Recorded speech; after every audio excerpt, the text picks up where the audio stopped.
The city tasted like copper and rain. Chicago's downtown district never truly slept, but tonight the streets carried an unusual quiet, the kind that settled over concrete and glass when autumn storms rolled in from the lake.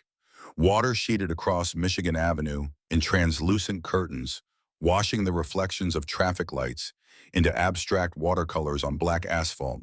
The digital clock outside the Prudential building blinked 11:47 p.m., its red numerals bleeding into the wet air. St. Haven Hospital rose 15 stories above the medical district, its windows forming a grid of yellow rectangles against the dark sky. Emergency vehicles came and went through the bay entrance like clockwork, their sirens a familiar symphony to anyone who worked the night shift. Most of the hospital's foot traffic had thinned to a trickle by midnight. Visitors went home. Day staff clocked out. The building transformed into a different organism after dark, quieter but more intense, a place where life and death negotiated in hushed tones while the rest of the world dreamed. Ethan Ward stood near the loading dock behind the ER entrance, watching rain bounce off the metal overhang. His security uniform hung loose on his frame, the navy fabric worn soft at the elbows and collar from too many washings. The radio clipped to his belt crackled intermittently with dispatcher chatter, routine check-ins from other guards scattered throughout the building. He'd learned to filter the noise, responding only when his sector code came through. 38 years old, 6 feet tall, dark hair starting to show threads of gray at the temples. A face that people forgot 5 minutes after seeing it, not because it lacked character, but because it belonged to the background of their daily experience. Service workers possessed that quality, a kind of social invisibility that allowed them to move through spaces without disturbing the narrative others constructed about their own importance. The cigarette between his fingers had gone out 10 minutes ago, dampened by humidity. He didn't smoke anymore, hadn't lit one in 3 years, but keeping the unlit stick between his fingers helped during the long stretches between rounds. Old habits from another life when smoking had been a way to mark time between missions, between casualties, between moments of violence that your mind refused to file away properly. His watch read 11:52. Grace would be finishing her math homework by now, working through the multiplication tables she'd been struggling with all week. Eights were giving her trouble. He'd promised to quiz her during his next break, maybe around 1 in the morning when things got really quiet. The radio burst to life with a different tone, sharper and faster. Incoming trauma. Bridge accident. Multiple vehicles. ETA 3 minutes. All available personnel to ER Bay. Ethan's body responded before his mind fully processed the words. He dropped the unlit cigarette and moved toward the emergency entrance, his boots finding purchase on the wet concrete as he broke into a jog. The automatic doors sensed his approach and swept open, releasing a blast of antiseptic-scented air that mixed with the rain.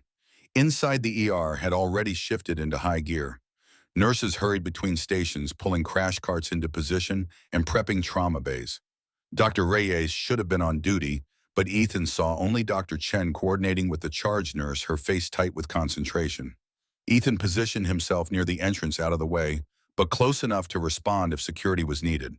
Traffic accidents sometimes brought in people who were drunk or high combative in their confusion and pain. His job was to keep the medical staff safe while they worked. The first thing he heard was the siren growing louder as it approached through the rain-soaked streets. Then came the lights, red and blue, strobing through the downpour, painting the ambulance bay in alternating colors. The vehicle skidded slightly as it took the turn into the bay, tires hydroplaning for a half second before gripping pavement. 2 paramedics jumped out, moving with practiced urgency. The gurney emerged from the back of the ambulance, its wheels rattling as they hit the ramp. The woman strapped to it looked like she'd been arranged by an artist who specialized in tragedy. Her clothes, expensive even in their ruined state, clung to her body in dark patches. Blood had soaked through the white silk of her blouse, spreading across her abdomen and chest in irregular patterns. More blood matted her hair against her forehead, mixing with rain and sweat. Ethan recognized wealth when he saw it. The cut of her clothes, the quality of the leather briefcase that had been tossed beside her on the gurney, the diamond studs still glinting in her ears. This was someone who lived in the penthouses that lined Lakeshore Drive, someone who made decisions that affected thousands of people she would never meet. The lead paramedic, a woman named Rodriguez, who Ethan knew from previous shifts, rattled off vitals as they wheeled the gurney toward the entrance. Female, early 30s, multiple lacerations, possible internal bleeding, BP dropping, pulse thready at 92, GCS of 13 fluctuating. Vehicle collision, driver side impact against bridge guardrail. Prolonged extrication. Dr. Chen appeared beside the gurney, her gloved hands already reaching to assess the patient. The charge nurse called out for O-negative blood and started barking orders about getting a trauma bay ready. The organized chaos of emergency medicine unfolded exactly as it always did, a choreographed response to catastrophe that had been practiced thousands of times. Then Dr. Chen's phone rang. She glanced at the screen, and her expression changed, frustration flickering across her features. "Where's Reyes?" She directed the question at the charge nurse while stepping away from the gurney to take the call. Stuck on the expressway, the nurse's face had gone pale. Pile up near the interchange. He's texting that it might be 20-30 minutes, 20 minutes. Ethan watched the woman on the gurney, saw the way her chest rose and fell in shallow, rapid movements. Saw the blood that continued seeping through the temporary bandages the paramedics had applied. Saw her skin taking on a waxy pallor that he'd seen before in other contexts, in other places where medical help wasn't measured in minutes, but in hours or days. Dr. Chen finished her call and returned to the gurney, but her movements carried hesitation.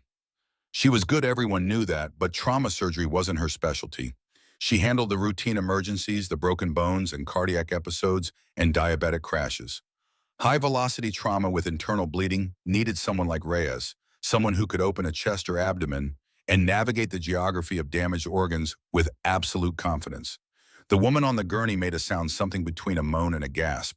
Her eyes fluttered open, unfocused and glassy with shock. Blood bubbled at the corner of her mouth, pink and frothy. Ethan's instincts kicked into high alert.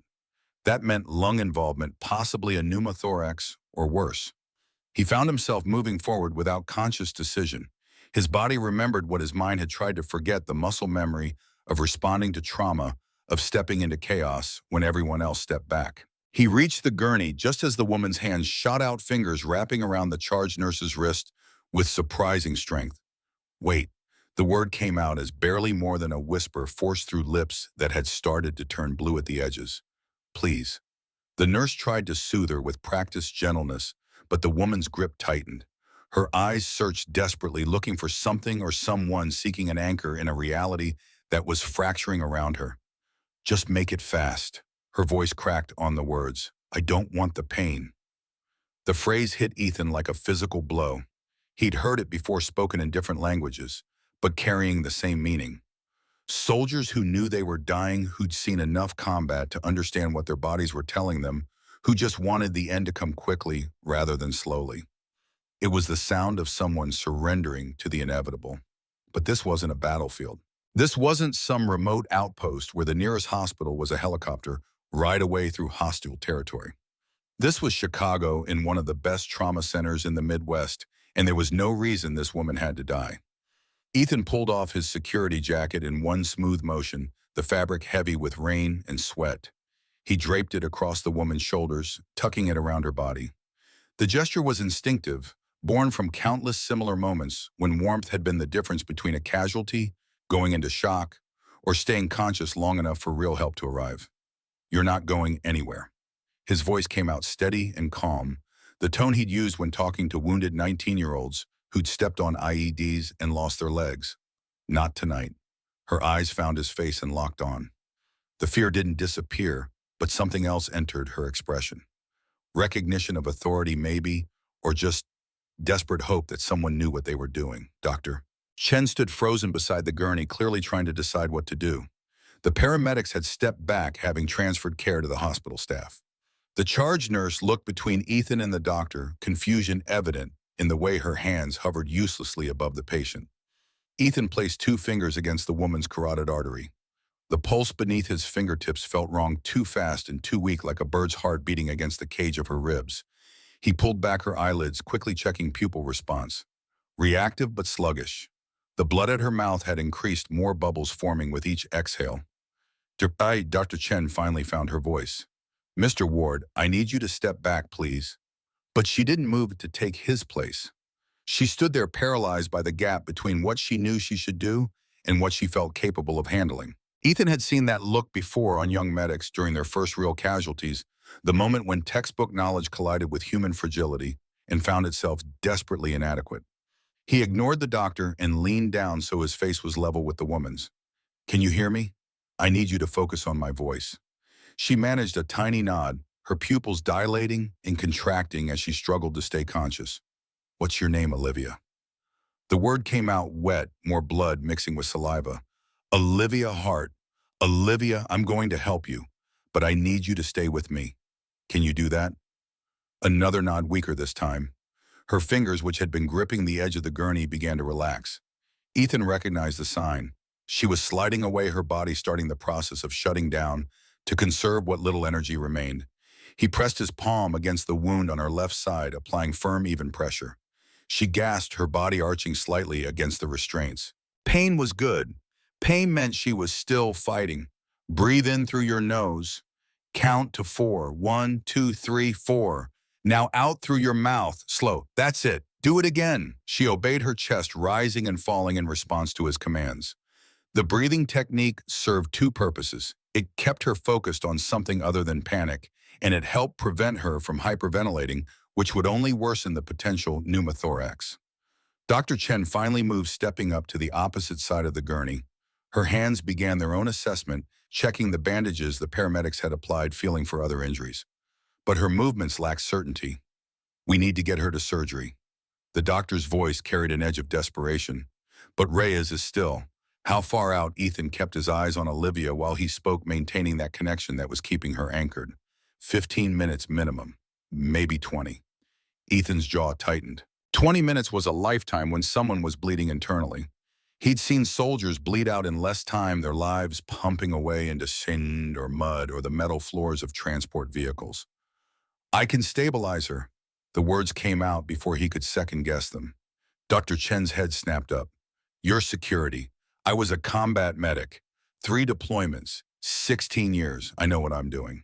The doctor stared at him, clearly trying to reconcile the man in the worn security uniform with someone who possessed the skills to handle trauma medicine. Around them, the ER continued its organized chaos. Other patients needed attention. Nurses hurried between bays. The PA system called for a respiratory therapist. Ethan didn't wait for permission. He'd learned long ago that in emergency situations, hesitation killed more people than action. He began calling out orders, his voice taking on the command tone that had once directed entire medical teams under fire. I need a stethoscope, blood pressure cuff, oxygen at 12 liters per minute, 2 large bore IVs, 18 gauge, ringers lactate wide open. Someone call the blood bank and tell them we need 4 units of O negative standing by. The charge nurse, bless her, responded to the authority in his voice without question. She moved immediately, gathering supplies and coordinating with the other nurses. Dr. Chen remained frozen for another few seconds, then made a decision. Do it, but I'm right here watching. Anything goes wrong, I'm taking over. Ethan nodded once, accepting the terms.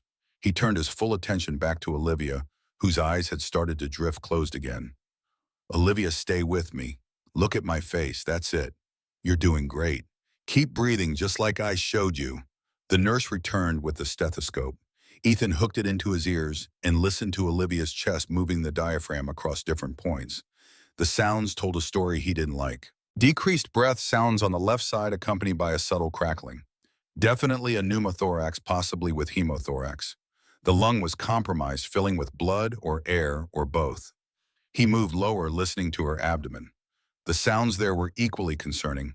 The normal bowel sounds absent, replaced by a tense silence that suggested internal bleeding. Her abdomen felt rigid under his gentle palpation muscles, guarding against pain. The blood pressure cuff went on next. The numbers weren't good. 90/60 and dropping. Her body was trying to compensate for blood loss by constricting peripheral blood vessels, but it was fighting a losing battle. Get me a needle decompression kit. Ethan kept his voice level, not wanting to telegraph alarm to Olivia, who was watching his face with desperate intensity. Dr. Chen hesitated. You think it's a tension pneumo? Ethan met her eyes. Left side. And it's getting worse. We decompress now, or she crashes in the next 5 minutes. The doctor studied Olivia's chest, watching the asymmetric rise and fall. Then she nodded at the nurse, who rushed away and returned with a sealed kit containing a large bore needle. Ethan opened the kit with practiced efficiency.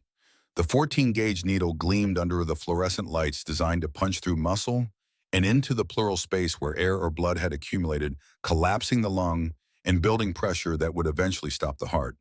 Olivia's eyes widened when she saw the needle. "This is going to hurt," Ethan told her honestly, "but it'll help you breathe. I need you to trust me." Her lips trembled, but she managed to whisper, "Okay."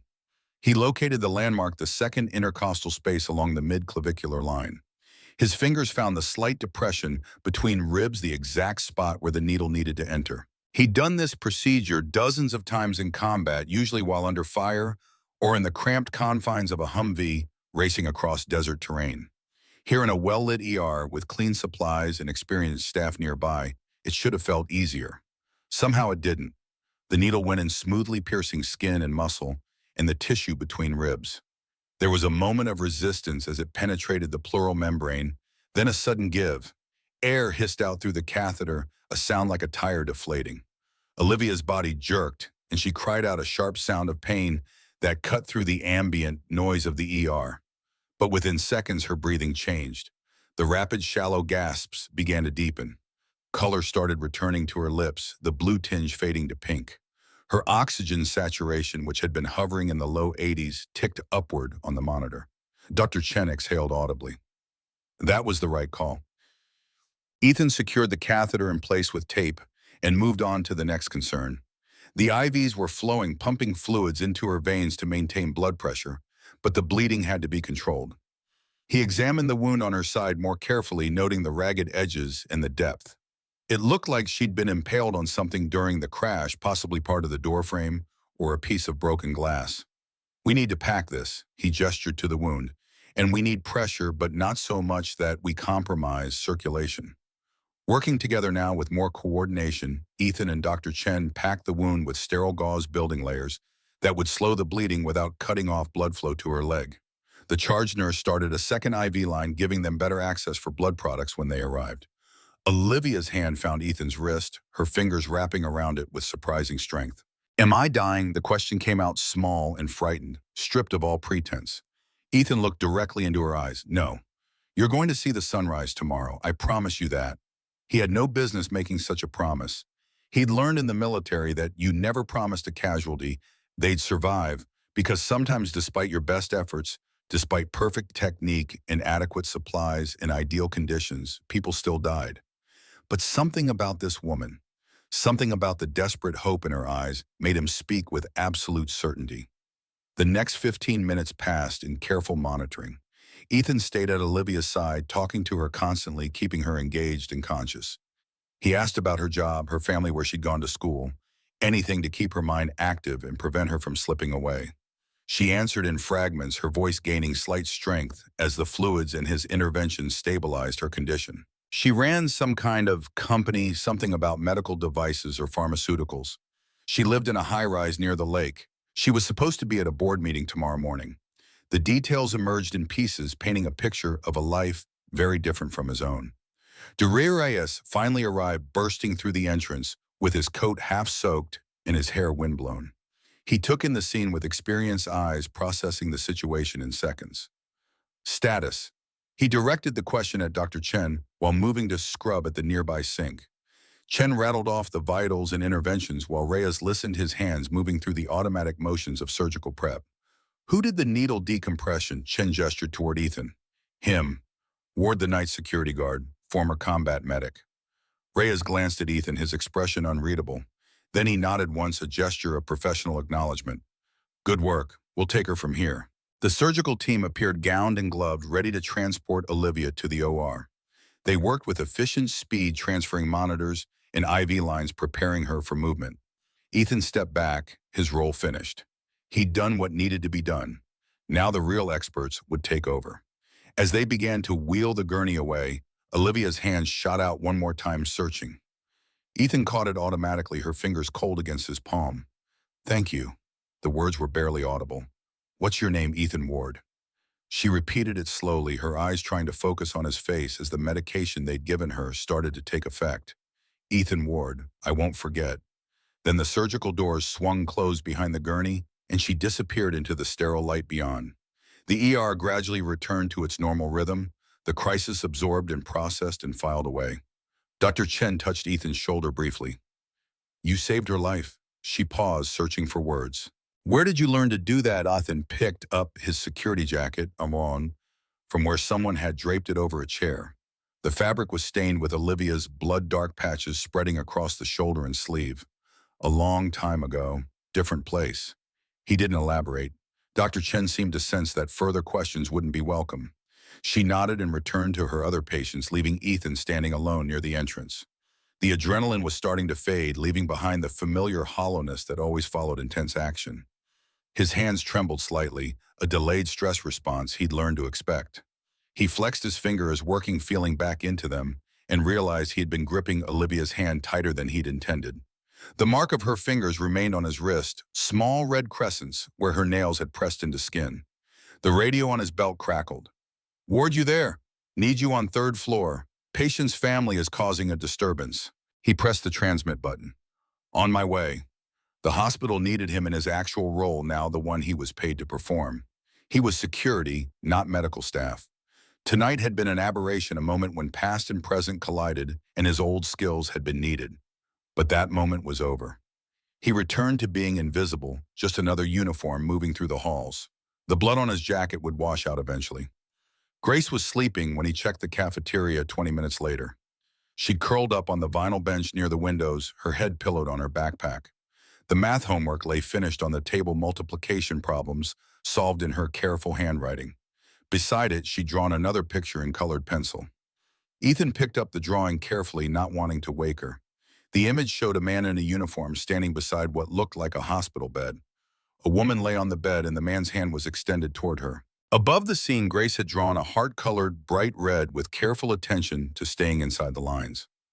At the bottom, in the wobbly letters of an 8-year-old still mastering cursive, she'd written, "My hero, Daddy." He stood there for a long moment, looking at the drawing, then at his sleeping daughter. Her face in sleep carried an innocence that the waking world tried constantly to strip away. She'd lost her mother 2 years ago and hadn't complained once about the strange life they now lived. She did her homework in hospital cafeterias. She fell asleep to the sound of PA announcements and the smell of antiseptic. She never asked for a different life because she understood with a child's instinctive wisdom that this was what they had to do. Ethan set the drawing back down gently and pulled off his blood-stained jacket, using it as an extra blanket to tuck around Grace's shoulders. She stirred slightly, but didn't wake, her breathing slow and even. The city lights beyond the windows painted the cafeteria in shifting shadows. Rain still fell, steadily washing the streets clean of the day's accumulation, preparing the ground for tomorrow's fresh start. Somewhere in the building above, Olivia Hart was being opened and repaired, her expensive life saved by a man whose name she probably wouldn't remember once the medications wore off. That was fine. Ethan didn't need her to remember. He needed to make sure Grace got to school on time tomorrow. He needed to finish his shift and drive them home through empty streets and make breakfast while she got ready for another day. He needed to be present for the small, crucial moments that built a childhood, because those moments were what mattered. The grand gestures, the dramatic saves, the moments when old skills suddenly became relevant again, those were aberrations. The real work of living happened in the quiet spaces between crises in the multiplication tables and colored pencil drawings and vinyl benches that smelled faintly of disinfectant and cafeteria food. His watch read 1:43 a.m., another 5 hours until his shift ended. He had rounds to make, doors to check, incidents to log in the security office. The rhythm of the job called him back, familiar and undemanding, asking nothing more than his presence and attention. Before he left the cafeteria, he glanced one more time at Grace's drawing. The little paper heart seemed to glow under the fluorescent lights, a child's interpretation of something she'd heard about or intuited but couldn't fully understand. She knew her father had been a soldier once. She knew he'd helped people. But she didn't know the details, didn't understand the weight of those years, or the things he'd seen, or the reasons he'd walked away. Maybe someday he'd tell her. Maybe when she was older and could process such things without losing the innocence that still protected her from the world's harder truths. For now, she just knew he was her dad, and that was enough. Ethan pulled the cafeteria door closed softly behind him and returned to the empty hallways, his footsteps echoing against polished floors. 3 days passed before Olivia Hart opened her eyes to anything resembling consciousness. The surgery had taken 7 hours, repairing damage to her spleen, liver, and left lung. Dr. Ray Reyes had performed what he later described to colleagues as some of the most delicate work of his career, navigating scar tissue and traumatized organs with microscopic precision. She woke to whiteness, white ceiling tiles, white walls, white sheets tucked precisely around her body. The only color came from the monitors beside her bed, their screens displaying vital signs in blues and greens and reds. An IV line snaked into her left arm. Another tube emerged from beneath the sheets, draining fluid from her surgical site. Pain announced itself, slowly building from a dull ache to something sharper as her nervous system came back online. Every breath hurt. Moving her head made the room spin. She tried to speak and discovered her throat was raw, damaged from the breathing tube they'd used during surgery. A nurse appeared at her bedside, a middle-aged woman with kind eyes and efficient hands. "Welcome back, Ms. Hart. You're at St. Haven Hospital. You were in a car accident, but you're going to be fine. Just try to relax." Olivia's mind felt clouded thoughts moving through thick fog. She had fragmentary memories of the accident, of her car hydroplaning on the bridge, of the sickening crunch as metal met concrete. Then nothing but pain and fear and a desperate desire for it all to end. But someone had stopped that ending. Someone had pulled her back from the edge and made her promises in a voice that brooked no argument. Who? The word came out as a croak, barely intelligible. The nurse adjusted her IV flow. "Who what, honey? Who saved me?" The nurse smiled. "Dr. Reyes performed your surgery. He's excellent. One of the best trauma surgeons in the Midwest." Olivia shook her head slightly, immediately regretting the movement as pain spiked through her skull. "Before. In the ER. Who was there?" The nurse paused, considering. "Let me check your chart." She moved to the computer station mounted on the wall and began scrolling through records. "Looks like Dr. Chen was the attending physician when you arrived. The paramedics who brought you in were Rodriguez and Chen." And she squinted at the screen. "It mentions here that one of our security staff assisted with stabilization. Ethan Ward, Ethan Ward." The name clicked into place with the face she remembered, pale under fluorescent lights. Rain-soaked hair plastered to his forehead, eyes that looked directly at her without flinching from what they saw. "Is he?" Olivia's voice failed her. She swallowed painfully and tried again. "Is he a doctor?" "No, honey. He's security, works the night shift. But apparently he used to be a medic in the Army. Lucky for you, he was there." Lucky. The word felt inadequate for what had happened. Someone working as security, earning probably a fraction of what she made in a year, had stepped forward with skills that saved her life. Had touched her with gentle, competent hands and refused to let her give up. Had promised her the sunrise. She'd seen that sunrise now. 3 of them, in fact, though she'd been unconscious for the first 2. The nurse had opened the blinds to let in morning light, and beyond the window, Chicago stretched toward the lake in shades of gray and gold. The door opened and Marcus Chen entered, his tablet already glowing in his hand. Her assistant had worked for her for 5 years, coordinating schedules and managing communications with the efficiency of a Swiss watch. He'd been with her through product launches and hostile takeovers and quarterly reports that made or broke careers. But she'd never seen his face do what it did when he saw her awake. Relief flooded his features, followed immediately by tears that he tried unsuccessfully to hide. He set the tablet down on the chair and approached her bed carefully, as if sudden movement might shatter. "Oh, thank God." His voice broke. "We thought the doctors said it was close. Really close." Olivia managed a weak smile. "Takes more than a bridge to kill me." Marcus laughed, the sound wet and thick.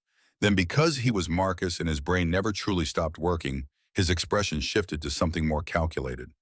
"The press is going crazy. The accident made headlines. There's been a lot of speculation about your condition, about what happened. This could actually be good for the Foundation's profile if we handle it right. Human interest angle, you know. CEO survives near-death experience, gains new perspective on healthcare access." Even through the medication fog, Olivia recognized the trajectory of his thoughts. Turn crisis into opportunity. Transform personal trauma into corporate narrative. It was good strategy, the kind of thinking that had helped build Hart Industries into a pharmaceutical powerhouse. But something about it felt wrong. This time felt like a violation of something sacred. "Who saved me, Marcus?" She asked the question even though she already knew the answer. "The surgical team. Dr. Reyes, specifically.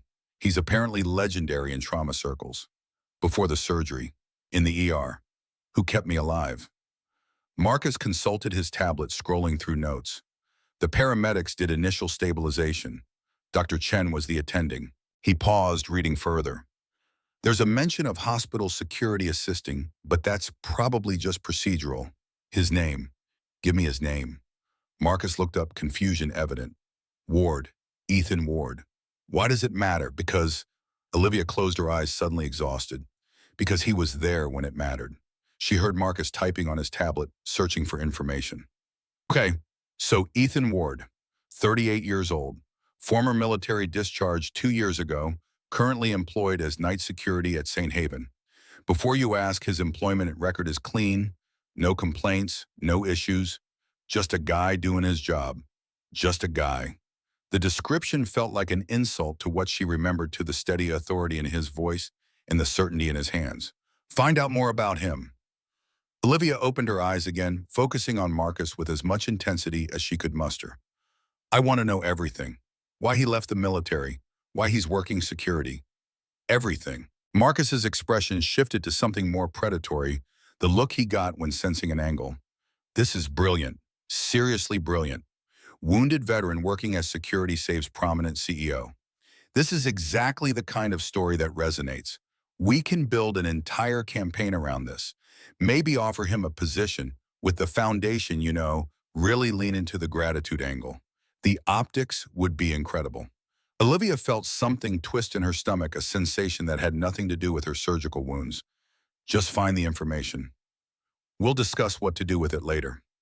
After Marcus left, she lay in the white room and thought about the man who'd saved her life. She remembered the way he'd looked at her, not with the careful deference she was used to from employees and subordinates, but with a kind of fierce determination that transcended social hierarchy. In that moment, she hadn't been Olivia Hart, CEO of Hart Industries. She'd been just another casualty, and he'd been the one person capable of preventing her death. The realization made her uncomfortable in ways she couldn't fully articulate. Ethan Ward learned about Olivia's recovery, the way he learned about most things at the hospital, through overheard conversations and casual mentions during shift change.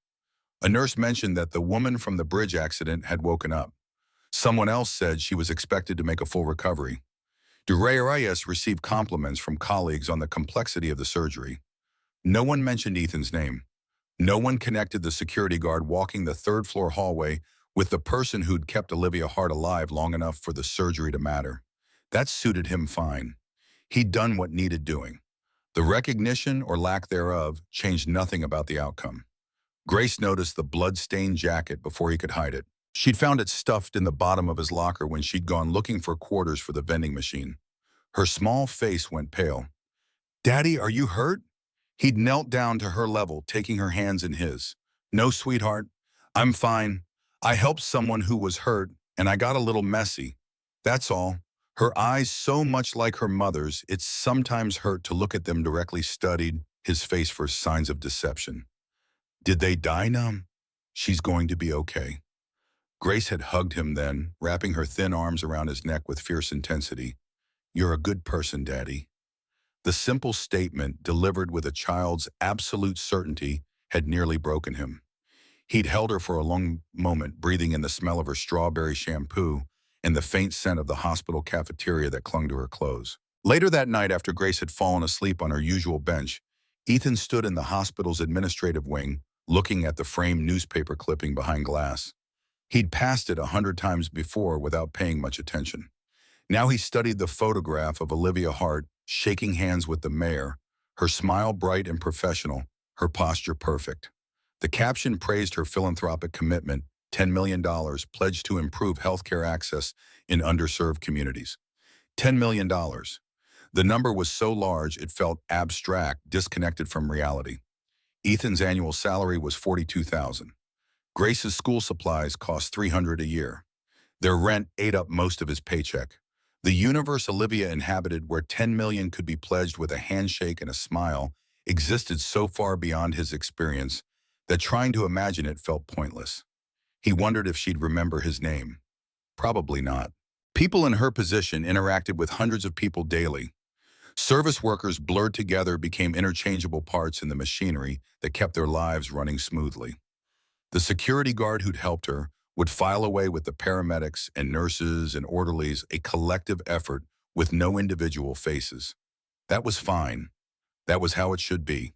His world and hers existed in parallel tracks, occasionally intersecting, but never truly merging. He'd stepped into her life for one crucial moment, and now he'd step back out. The natural order would reassert itself. A week passed. Olivia remained in the hospital, recovering slowly. Ethan saw her name on the VIP patient list, noted the private room assignment, and the enhanced security protocols. He made sure to avoid that wing during his rounds, not wanting any awkward encounters. Grace's school life continued with its usual rhythms. She struggled with fractions. She made a new friend named Sophie, who liked drawing as much as she did. She brought home a permission slip for a field trip to the Museum of Science and Industry that cost $15 Ethan didn't really have, but would find anyway. The world kept turning. Bills arrived. The truck's check engine light came on. The upstairs neighbors fought at 2 in the morning, their voices carrying through thin walls. Grace lost a tooth and put it under her pillow, receiving 5 quarters in return, carefully chosen to feel like more money than it actually was.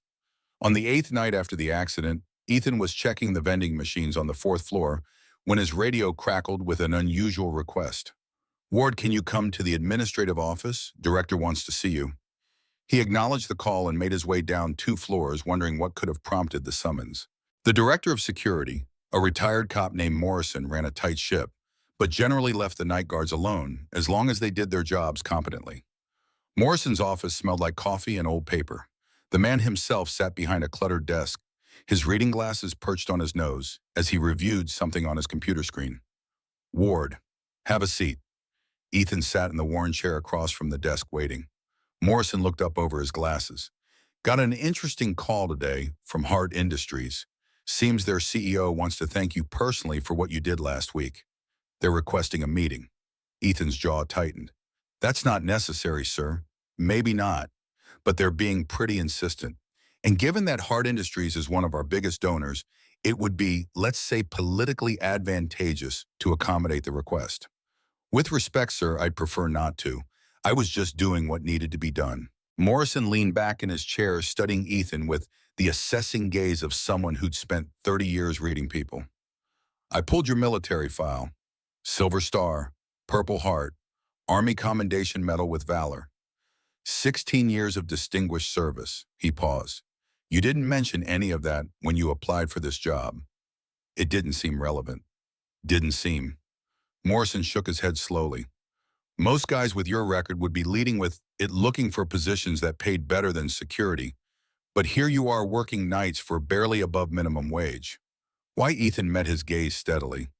"Because the hours let me be with my daughter. That's what matters."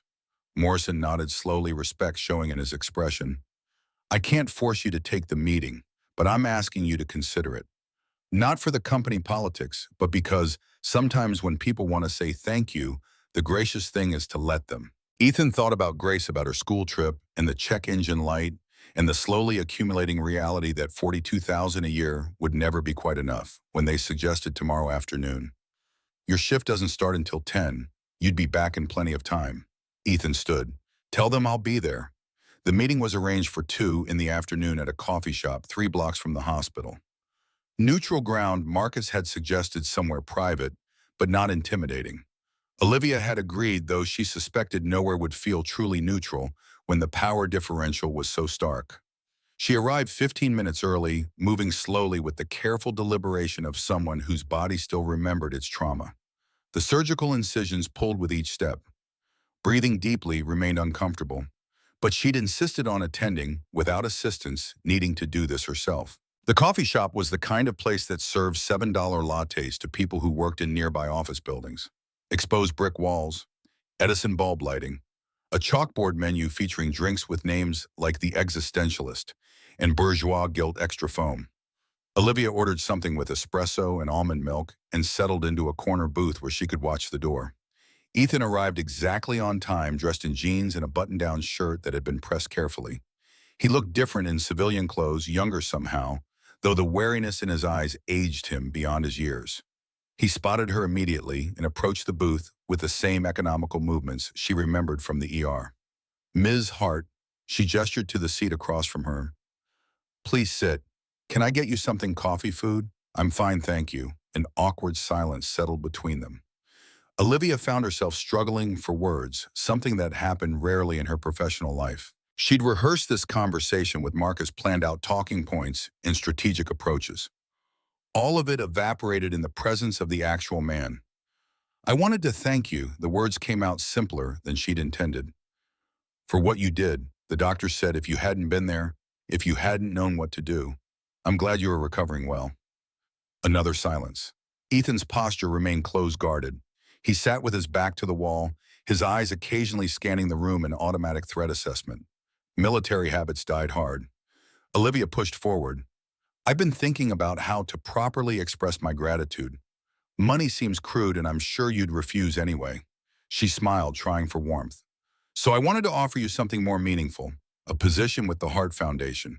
We're expanding our healthcare access initiatives and we need someone with your expertise to help develop programs for veterans and underserved communities. Ethan's expression didn't change. That's very generous, but I have a job. As security, Marcus told me you're making, what, $40,000 a year. We could offer you triple that. Good benefits, normal hours, the chance to actually use your skills to help people on a larger scale. She watched him process the offer, saw something flicker behind his eyes. Temptation, maybe, or calculation. But when he spoke, his voice remained level. I appreciate the offer, Ms. Hart, but I'll have to decline. Olivia felt a spike of frustration. She was offering him an escape from a dead-end job, a chance to build something meaningful. Why would anyone refuse that? May I ask why? Because. Ethan's gaze met hers directly. Because I don't think you're offering this because you think I'm the best person for the job. You're offering it because you feel obligated and because it makes for good optics. Wounded veteran gets second chance from grateful CEO. It's a nice story. But I'm not interested in being your story. The words landed like physical blows. Olivia felt heat rising to her face, a combination of embarrassment and anger. That's not fair. I'm trying to do something good here. Are you? Ethan leaned forward slightly. Or are you trying to make yourself feel better about the fact that you needed help, that you were vulnerable, that someone you would never have noticed otherwise had to save your life? The accusation hung in the air between them. Olivia wanted to deny it, to defend her intentions as purely altruistic, but she couldn't quite manage the lie. I noticed people. Her voice came out smaller than she intended. Do you? Ethan's tone remained gentle, but the question cut deep. When's the last time you learned the name of someone who cleaned your office, or the security guard at your building, or the person who made your coffee this morning? Olivia didn't answer. She couldn't. I'm not trying to be cruel, Ethan continued. I'm just being honest. You live in a world where people like me are supposed to be invisible. We exist to make your life run smoothly, and in return, we stay out of sight. What happened last week broke that pattern, and now you're trying to restore order the only way you know how. With money, with position, with grand gestures. So what should I do? The question came out more desperate than she'd intended. Just pretend it didn't happen. Move on like you didn't save my life. Ethan stood, preparing to leave. You don't owe me anything, Ms. Hart. Not gratitude, not money, not a job. You don't even owe me recognition. What you owe yourself is to live better than you did before. That's all I ask. Live like someone who got a second chance. He walked away without looking back, leaving Olivia sitting in the coffee shop booth with $7 almond milk latte going cold in front of her. Through the window, she watched him disappear into the afternoon crowd, just another person in jeans and a pressed shirt navigating the city's sidewalks. She'd been dismissed, not with anger or resentment, but with a kind of patient firmness, like a teacher correcting a student who should have known better. The realization stung more than any harsh words could have. Her phone buzzed with a text from Marcus asking how the meeting went. She stared at the screen for a long moment before typing a reply. It didn't. That night, after returning home to her penthouse and spending hours staring at the lake beyond her windows, Olivia made a decision. If Ethan Ward didn't want recognition, she would honor that choice. She would construct a narrative that protected his privacy while still acknowledging the hospital's care. She drafted a statement with Marcus's help, carefully worded to express gratitude without naming names. She praised the paramedics and the ER staff and Dr. Reyes's surgical skill. She announced an additional donation to the hospital's emergency services fund. She thanked the entire St. Haven team for their professionalism and expertise. Ethan Ward's name appeared nowhere in the statement. It wasn't mentioned in any of the follow-up interviews. When reporters asked specifically about who had stabilized her before the surgeon arrived, she smiled and said vaguely that the hospital staff had been incredible, that she owed her life to their collective effort. It was the truth after a fashion, just not the whole truth. And with each repetition of the edited version, she felt the weight of what she was erasing. A man had stepped forward when it mattered most, had used skills earned through service and sacrifice, had refused to let her quit. And in return, she was making him invisible again, exactly as he'd predicted. But he'd asked for this, hadn't he? He'd made it clear he didn't want recognition. She was respecting his wishes. The fact that his wishes happened to align with her own desire to control the narrative, to avoid the uncomfortable reality of her dependence, that was just convenient coincidence. At least that's what she told herself as she fell asleep in her 1,000 thread-count sheets 19 floors above the city, where Ethan Ward was probably making his rounds through empty hospital corridors. The story hit the news cycle exactly as Marcus predicted. CEO survives near-death experience. Pledges increased support for emergency services. Gains new perspective on healthcare access and the importance of well-funded trauma care. The photograph showed Olivia looking appropriately grateful and reflective, her recovery framed as inspiration rather than vulnerability. Heart industry stock ticked up 2 points. The foundation received a surge in donations. Olivia's social media following increased by 40,000 people overnight, all of them drawn to the narrative of survival and renewed purpose. It was good publicity, good business, good strategy. And it was a lie, or at least an incomplete truth, and Olivia found she couldn't quite forget that fact, no matter how many people congratulated her on handling the situation so gracefully. Ethan saw the news coverage during his dinner break, the television in the staff cafeteria playing CNN while he ate a sandwich Grace had helped him pack that morning. His name wasn't mentioned. His role had been absorbed into the collective achievement of hospital staff. He felt nothing about the omission, no anger or disappointment, just a quiet confirmation that his assessment had been correct. Olivia Hart had needed to make him disappear, and so he had disappeared. The world worked exactly as he'd known it would. Grace looked up from her homework when he turned off the television. Who was that lady? Just someone I helped at work. Is she nice? Ethan considered the question. Nice felt like an inadequate descriptor for someone as complicated as Olivia Hart clearly was. I think, he said slowly, she's trying to be, and sometimes that's what matters. Grace nodded, satisfied with the answer in the way children are when they trust their parent to tell them truth. She returned to her math problems while Ethan finished his sandwich and prepared for the second half of his shift. 2 weeks after the accident, Olivia returned to St. Haven for her follow-up appointment. She'd scheduled it, carefully choosing a time when the hospital would be busy with day staff, when the night security guard who'd saved her life would be at home sleeping. But fate or chance or simple bad timing intervened. As she walked through the main lobby toward the elevator bank, moving slowly and carefully because her ribs still protested sudden movements, she saw him. Ethan Ward stood near the vending machines talking to a little girl who couldn't have been more than 8 years old. The child had dark hair pulled into pigtails, and she was laughing at something he'd said, her whole face lighting up with joy. He smiled down at her with an expression of such tender affection that it transformed his features, made him look younger and less guarded than Olivia had ever seen him. She stopped walking, frozen in place. The little girl had to be his daughter.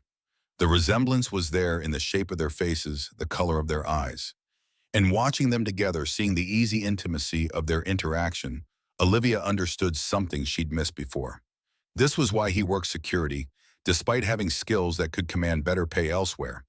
This was why he'd turned down her job offer without hesitation.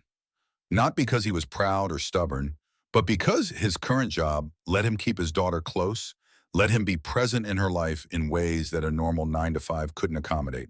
He'd sacrificed career advancement for fatherhood, had chosen presence over prestige. The realization made Olivia feel small and shallow, her own priorities suddenly thrown into sharp relief. She could have turned around, could have taken a different elevator, could have avoided this encounter entirely. But something pulled her forward, some need for resolution or understanding that overrode her instinct for self-protection. Ethan. His name came out before she could second-guess herself. He turned at the sound, recognized her immediately. His expression shifted to something neutral and professional, the guard going up. Ms. Hart.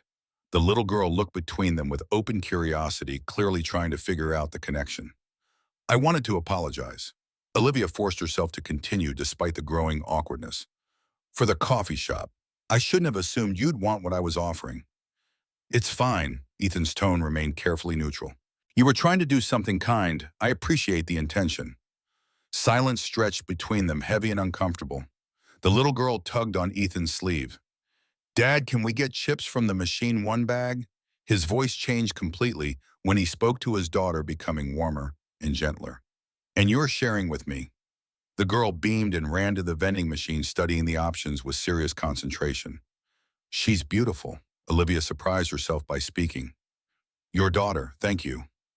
More silence. Olivia searched for something else to say, some way to bridge the gulf between them that felt wider than professional or economic status. I kept your name out of the press coverage. Like you wanted. Ethan nodded once. I saw. Thank you for respecting that. But I wanted you to know. Olivia met his eyes directly. What you did mattered. What you said to me mattered. I haven't forgotten. Good. Ethan's expression remained neutral. Then don't forget the important part. Live better. Make it count. Before she could respond, his daughter returned with a bag of chips, holding it up triumphantly. I got the barbecue ones. Perfect choice. Ethan took the bag and opened it, offering her first pick. The little girl glanced back at Olivia and waved with innocent friendliness, clearly unburdened by any adult awkwardness about social hierarchies or uncomfortable conversations. Olivia lifted her hand, automatically returning the wave with a small smile that felt genuine despite everything. Then Ethan and his daughter walked away down the hallway, her small hand reaching up to grab his larger one, her voice chattering happily about something that had happened at school. They disappeared around the corner, and Olivia was left standing alone near the vending machines, listening to their footsteps fade into the general ambient sound of the hospital. A doctor walked past without looking at her. Two nurses chatted near the elevator about weekend plans. An orderly pushed a cart of linens toward the service elevator. Life continued exactly as it always had, as if the encounter that felt monumental to Olivia had been just another brief interaction in a place where thousands of such moments happen daily. She made her way to the appointment, answered Dorea's questions about pain levels and mobility, scheduled another follow-up for next month. The entire time her mind kept returning to the image of Ethan walking away with his daughter, the two of them self-contained and complete, needing nothing from the world except to be left alone to build their small, quiet life together. That evening, Grace burst into the hospital cafeteria waving a bright yellow flyer like a victory flag. Ethan looked up from the incident report he was filling out, one of the endless small tasks that filled the quiet hours of his shift. Dad, book. Her excitement filled the small space, drawing smiles from the two nurses who were taking their dinner break at a nearby table. What have you got, kiddo? She spread the flyer on the table in front of him, smoothing it carefully. Hart Industries is donating computers to my school, 20 new ones for the library, and tablets for every classroom. Miss Anderson told us today. She says we'll be able to do coding classes and everything. Ethan studied the flyer, which featured the Hart Industries logo prominently and included a photograph of Olivia Hart shaking hands with the school principal. The announcement praised the importance of technology education and Hart Industries' commitment to supporting Chicago public schools. That's great, sweetheart. Grace climbed onto the bench beside him, swinging her legs and humming to herself. Miss Hart is really nice, huh? Doing stuff like this for kids. Ethan looked out the window without answering immediately. Far below, a black limousine was pulling away from the hospital's front entrance, moving slowly through the evening traffic. Through the tinted rear window, he could just make out a silhouette, someone sitting in the back seat, staring up toward the building, as if looking for something or someone. For a brief moment, their eyes seemed to meet across the distance, across the glass and steel and empty air between their worlds. Then the car turned the corner and disappeared into the flow of the city. Yeah, kiddo. Ethan returned his attention to his daughter, to the flyer, announcing technology donations, to the simple brightness in her eyes that came from believing the world contained good people who did good things. I think she's trying to be. Grace nodded satisfied with his answer and returned to coloring a picture she'd started earlier.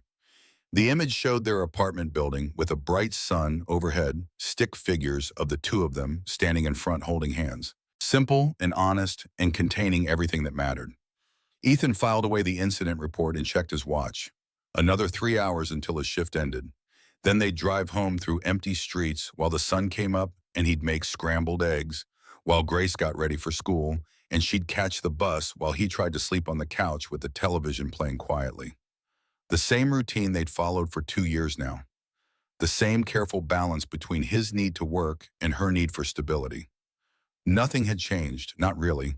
Olivia Hart had entered their lives briefly dramatically, and now she would exit the same way, leaving behind only the ripples of her presence. That's what Ethan told himself as he stood and gathered the coloring supplies to pack up for the night. That's what he needed to believe as he walked the familiar hallways, checking doors and monitoring security feeds, and existing in the background of other people's emergencies. But deep down in a place he didn't examine too closely, he suspected this wasn't over.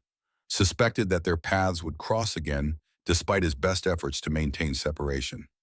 Suspected that Olivia Hart, for all her wealth and power and carefully controlled image, was someone who didn't leave things unfinished. The thought should have worried him.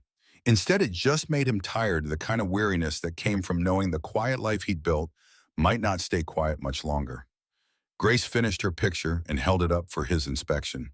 "What do you think? It's perfect?" And he meant it, because the stick figures might be simple, but the love they represented was the most complicated and important thing in his world. They left the cafeteria together, Grace's small hand in his, her backpack bouncing against her shoulders as she chattered about the coding classes she'd get to take once the new computers arrived.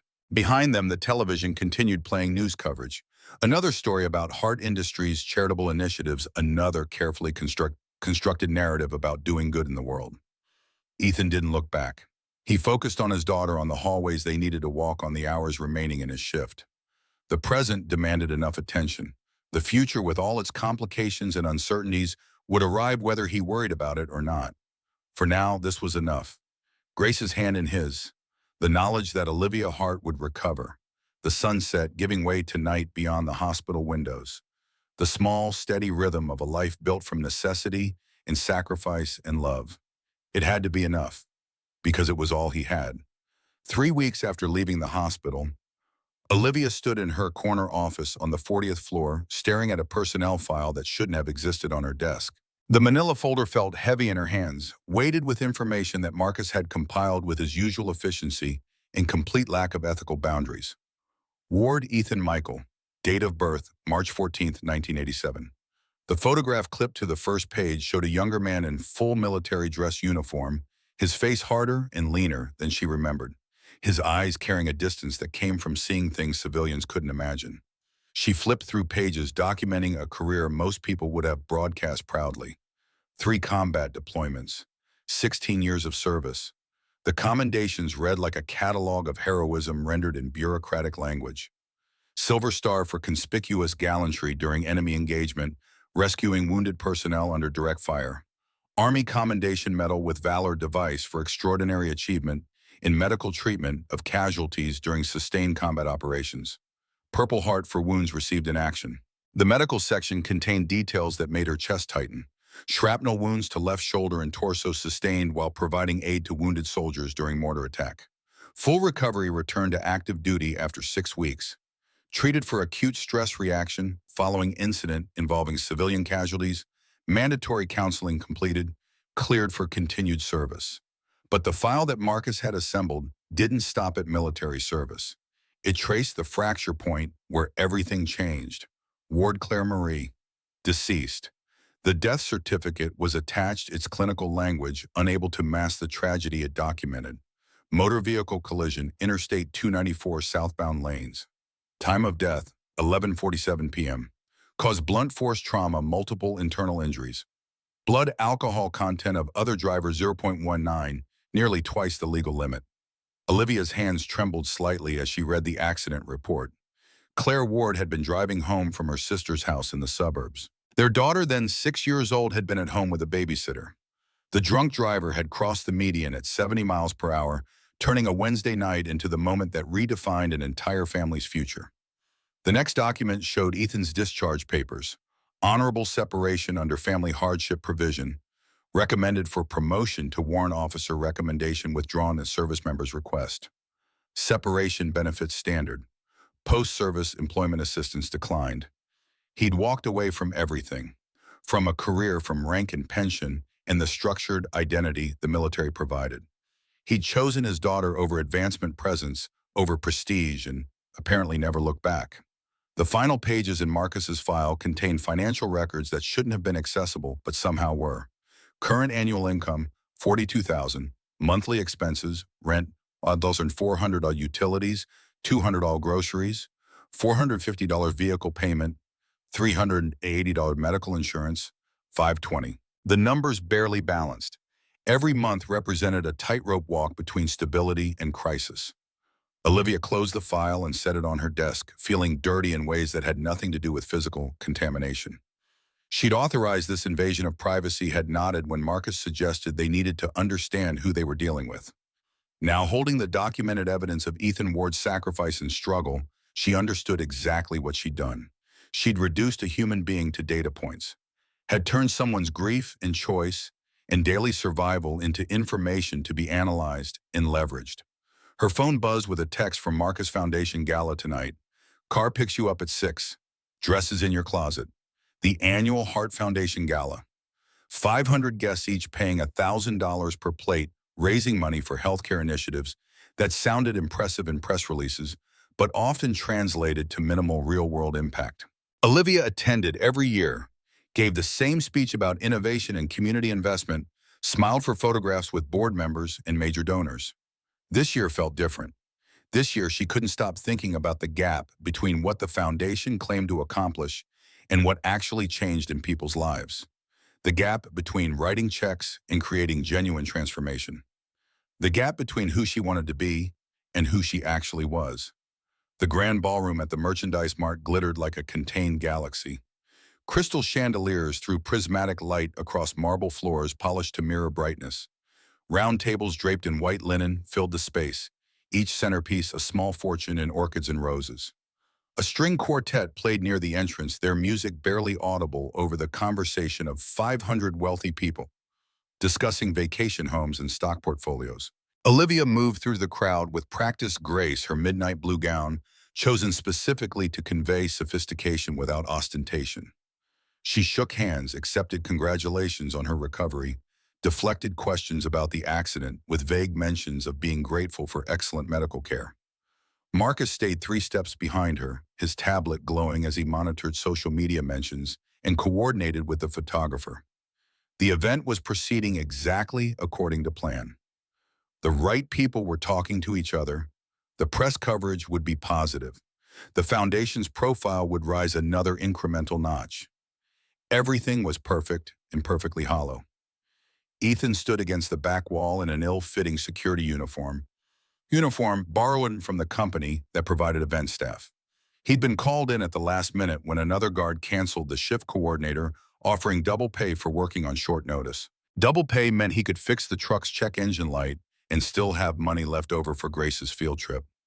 So here he stood watching wealthy people celebrate their own generosity while servers in white gloves circulated with champagne and hors d'oeuvres that probably cost more per bite than his hourly wage. He'd recognized Olivia the moment she entered. Hard not to given that her face was on banners hanging throughout the ballroom and printed in the event program every guest received. She looked different than in the hospital, polished and perfect, every hair in place, and every gesture calculated for maximum effect. This was her world. These were her people. And watching her navigate the crowd with easy confidence, Ethan felt the full weight of the distance between their lives. She belonged here among the crystal and champagne. He belonged in hospital corridors and vinyl cafeteria booths in the spaces people with real money never saw. The evening progressed through its scheduled beats. Cocktails gave way to dinner. Dinner transitioned to speeches. Olivia took the stage under a spotlight that made her gown shimmer like water and delivered remarks about innovation and community investment and building a better future for Chicago's children. Her voice carried perfectly across the ballroom, confident and smooth, hitting all the right emotional notes. The audience applauded at appropriate moments, their champagne glasses catching light as they raised them in support of her vision. Ethan listened from his position near the emergency exit and heard everything she didn't say. Heard the careful construction of each phrase designed to inspire without committing to anything specific. Heard the gaps where actual impact should have been measured and reported. Heard the performance of caring rather than caring itself. Then the fire alarm shattered the careful choreography. The sound was deafening, echoing off the high ceilings and marble floors. For a split second, the crowd froze, uncertainty rippling through the ballroom. Then someone screamed and chaos erupted instantly. 500 people in formal wear surged toward the exits. Women in heels stumbled. Men shoved past each other. The orderly elegance of moments before dissolved into pure panic as thick smoke began pouring from the kitchen area, dark and acrid. Ethan moved on instinct, his training overriding conscious thought. He positioned himself at the nearest exit, directing the flow of bodies, keeping people from trampling each other in their desperation to escape. Single file, keep moving but don't run. Stay low if the smoke gets thick. His voice cut through the panic with command authority, the tone that had once directed entire platoons under fire. People responded automatically, their hindbrain recognizing leadership and latching onto it. The ballroom emptied rapidly, the crowd streaming through multiple exits toward the street. Within 90 seconds, most guests had evacuated. Ethan did a quick scan for stragglers and saw him. An elderly man, 70 at least, clutching his chest near the bar. His face had gone gray, lips tinged with blue. As Ethan watched, the man's knees buckled, and he collapsed hard onto the marble floor. People stepped around him in their rush for the exits, too panicked to stop, too frightened to help. They flowed past like water around a stone, their survival instinct overriding any impulse toward assistance. Ethan shoved through the diminishing crowd and dropped to his knees beside the fallen man, 2 fingers to the carotid artery. Pulse present, but irregular, weak and thready, breathing shallow and labored. Classic presentation of cardiac arrest in progress. He tilted the man's head back to clear the airway and began chest compressions immediately. 30 beats hard and fast the way he'd been trained. Push fast, push hard, allow full chest recoil between compressions. 2 rescue breaths. Then again, and again. The ballroom continued emptying around him. Smoke thickened overhead, forming a layer that descended gradually. The fire alarm shriek became white noise background to the rhythm of compressions and breaths. Ethan's world narrowed to the mechanics of CPR and the body beneath his hands. Nothing else mattered. Not the smoke or the alarm, or the hundreds of people fleeing. Just this one life, this one moment, this one chance to refuse death. On the stage, Olivia stood frozen. The evacuation plan called for her to leave immediately to exit through the VIP route that would take her directly to a waiting car. Marcus was pulling at her arm, trying to guide her towards safety, but she couldn't move. Couldn't look away from the man in the security uniform, kneeling on marble floors, his hands moving with mechanical precision, his complete focus on the elderly man whose life was draining away. Everyone else had run. Everyone else had prioritized their own safety over a stranger's crisis. But Ethan Ward had moved toward danger without hesitation, had dropped to his knees in a smoke-filled ballroom, and started the desperate work of keeping someone alive. She watched his face completely calm, despite the chaos, saw the same fierce determination she remembered from the night he'd saved her life. This was who he was when no cameras were watching, when there was no recognition or reward. This was the truth beneath the security uniform and the quiet demeanor and the carefully maintained invisibility. The elderly man suddenly coughed violently, his body convulsing. Ethan immediately rolled him into recovery position, supporting his head and ensuring the airway remained clear. The man's eyes opened, confused and terrified. Paramedics burst through the entrance, their equipment rattling as they rushed toward Ethan's position.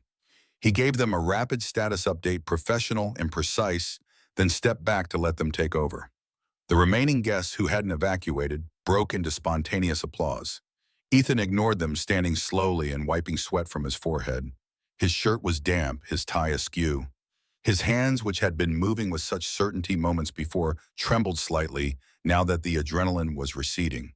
He glanced toward the stage and his eyes met Olivia's across the smoke-hazed distance. Something passed between them in that moment, an unspoken recognition that shifted the ground beneath their previous interactions. For the first time, she truly saw him, not as a convenient narrative or a source of guilt or an opportunity for corporate goodwill, but as a person who possessed qualities she'd spent her entire life claiming to value while never actually embodying them herself. Marcus was still pulling at her arm, his voice sharp with urgency about getting her to safety. But Olivia pulled free from his grip and walked toward Ethan through the thinning smoke, her expensive heels clicking on marble that was now streaked with scuff marks and spilled champagne.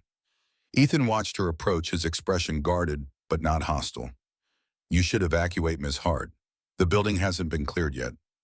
"I know." Her voice came out softer than she intended. "I just wanted to say that was incredible.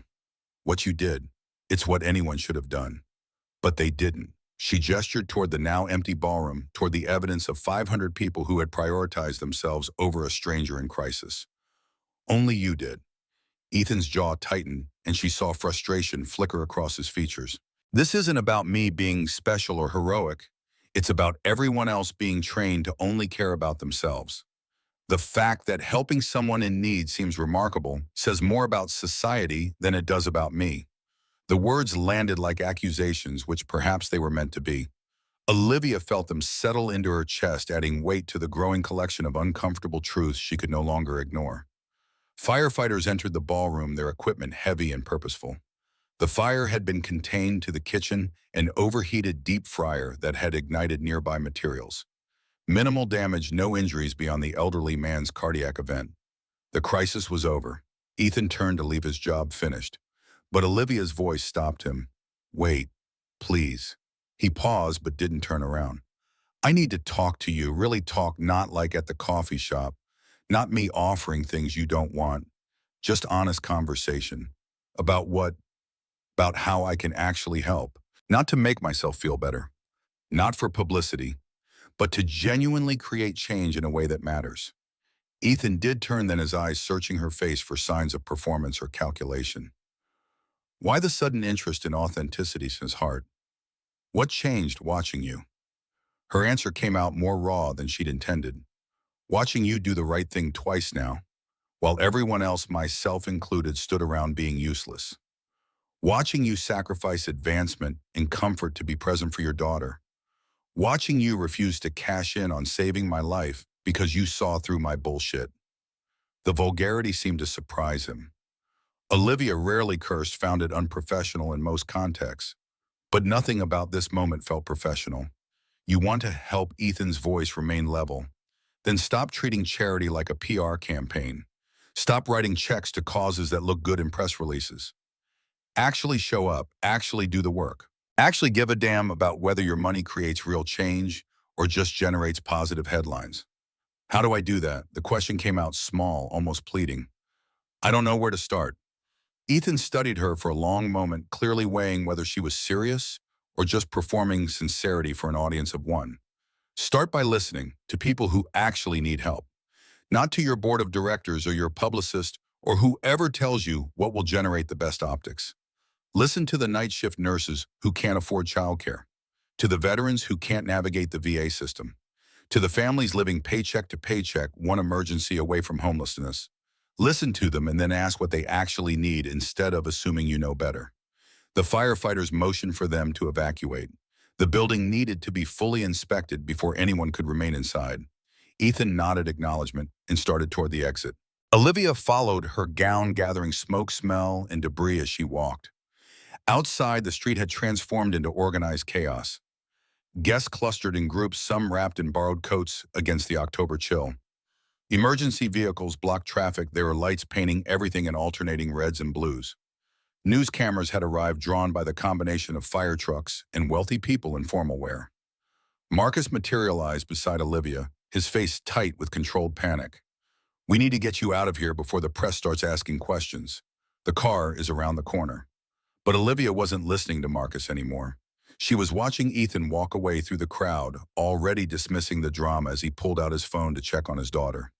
She made a decision that terrified her in its spontaneity and lack of strategic planning. "Mr. Ward." He stopped, turning back with visible reluctance. "I want to offer you something different from before. Not a job, a partnership." His expression remained skeptical. What kind of partnership? Help me rebuild the foundation's programs from the ground up. Keep your security job, keep your schedule with your daughter. But consult with me on where the money should actually go, on what programs would create real impact versus just good publicity. She paused, then pushed forward. I'll pay you fairly for your time, but more importantly, I'll listen to what you say and actually implement it. Why would I trust you to follow through? You shouldn't, not yet, but give me a chance to prove I mean it. Ethan considered her for a long moment while sirens wailed and camera flashes illuminated the night. Then he shook his head slowly. I need to think about it. This isn't a decision I make on a street corner after watching you have some kind of crisis of conscience at a gala. Fair enough. Olivia pulled a business card from her clutch, the one with her direct cell number that she only gave to board members and family. Call me when you've decided, or don't call. Either way, I'm going to start making changes. She pressed the card into his hand and walked away before he could refuse it, before Marcus could pull her toward the waiting car, before the cameras could capture this moment and turn it into something it wasn't. The ride back to her penthouse passed in silence. Marcus attempted several times to debrief about the evening's events and how they should be spun for optimal coverage. Olivia ignored him, staring out the window at the city sliding past in streaks of light and shadow. When she finally spoke, her voice was quiet but firm. I want full financial records for every foundation program, every dollar spent, every outcome measured. I want to see the gap between what we claim and what we actually achieve. Marcus's expression shifted to confusion. Why those numbers are just for the auditors and the board. The public-facing materials are what matter for maintaining donor confidence. I don't care about donor confidence anymore. I care about whether we're actually helping people or just performing help for an audience. Olivia. Marcus's tone took on the patient condescension he used when he thought she was being naive. This is how philanthropy works at scale. You can't micromanage every program, or you'll spend all your time in the weeds and lose sight of the bigger picture. What if the bigger picture is the problem? What if staying high-level and strategic is just an excuse to avoid confronting how little we're actually changing? The limousine pulled up to her building. The doorman rushed to open her door, greeting her with deferential warmth. Marcus followed her into the lobby, his tablet already glowing as he pulled up files. If you really want to see the detailed breakdowns, I can have them compiled by next week. Tonight, Olivia stopped in front of the elevator. I want them tonight. It's almost 11. The team has gone home. Then send them home with me. Email everything you can access now. I'll review the rest tomorrow. The elevator doors opened. Olivia stepped inside, then turned to face Marcus before they could close. And Marcus, stop trying to manage me. Stop filtering information based on what you think I should know. From now on, I want the truth. All of it, even the ugly parts. The doors closed on his stunned expression. Upstairs in her penthouse, Olivia changed out of the smoke-damaged gown and into sweats. She poured herself a glass of wine, then set it aside untouched. She needed clarity, not the pleasant fog alcohol provided. Her laptop glowed with incoming files from Marcus.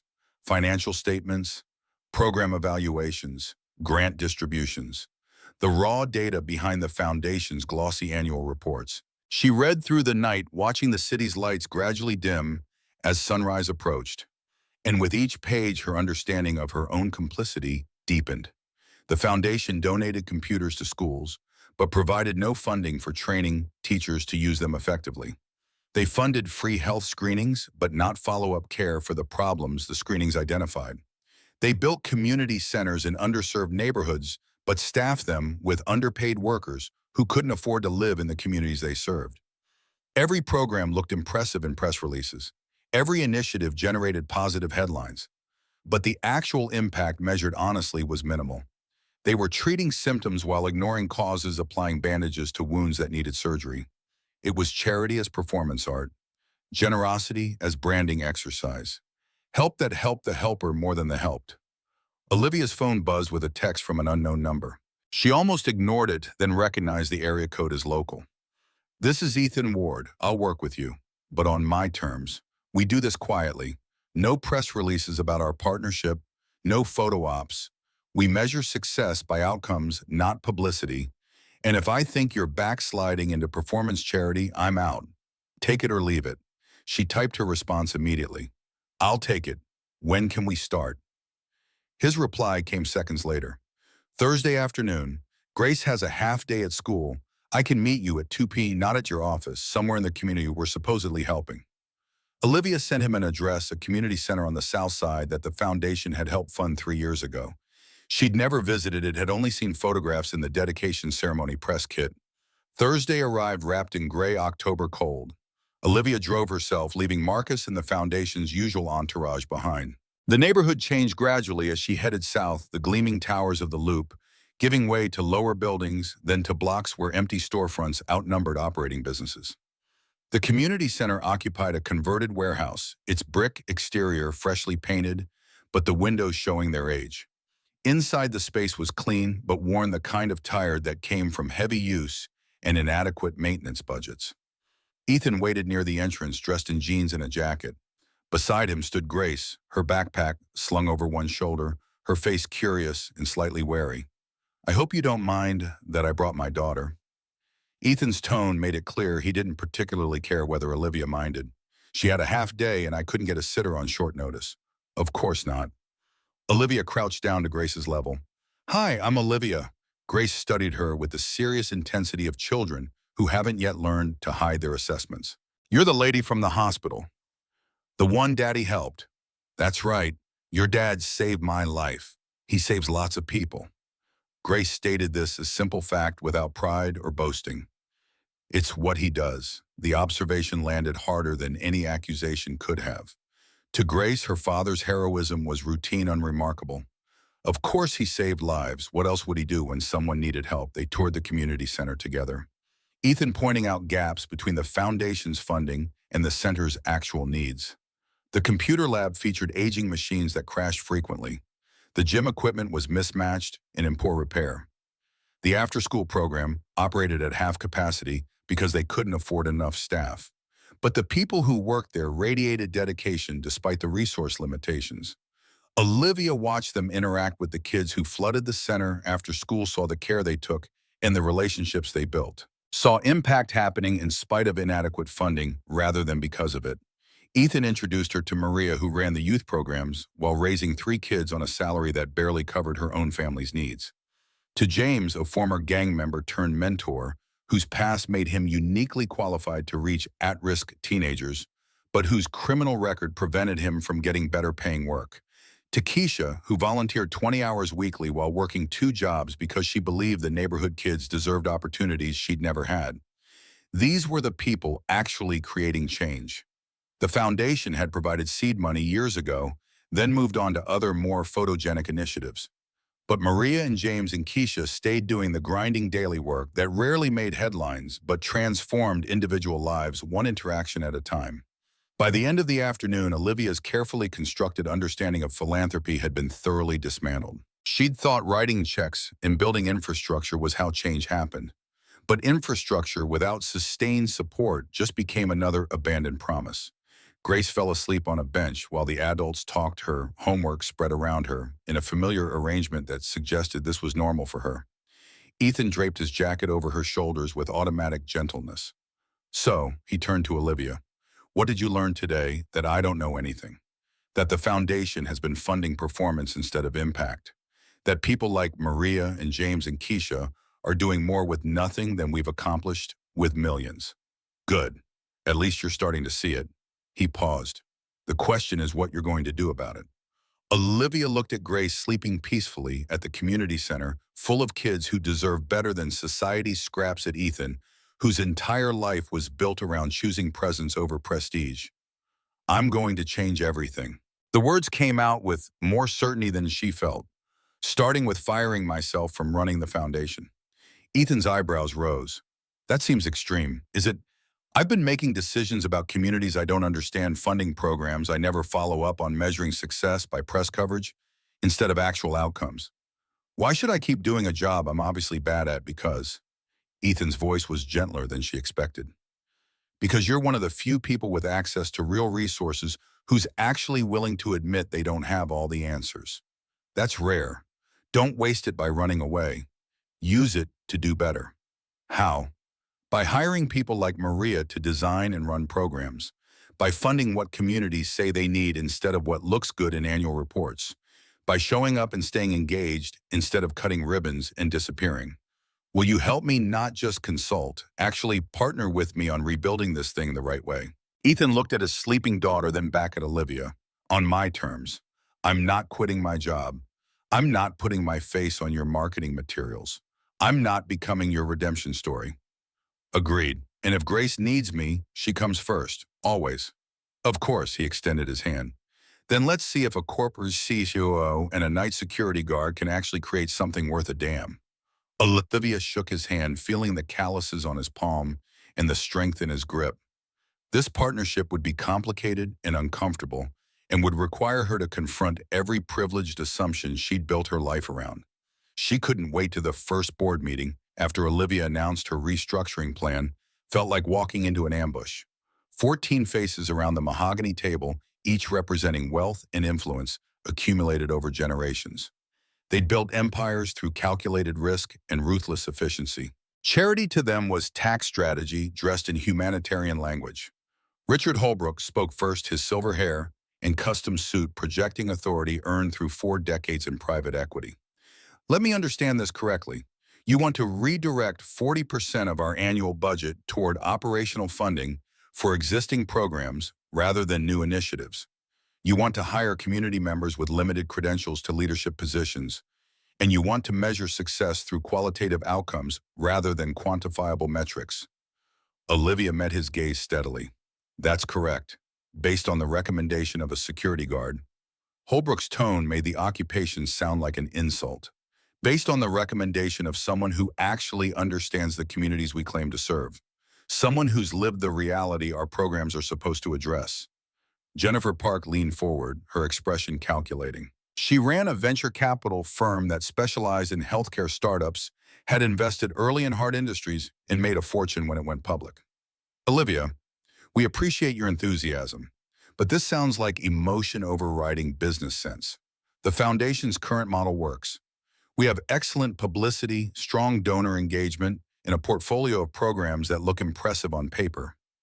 Looking impressive on paper isn't the same as creating actual change. Perhaps not.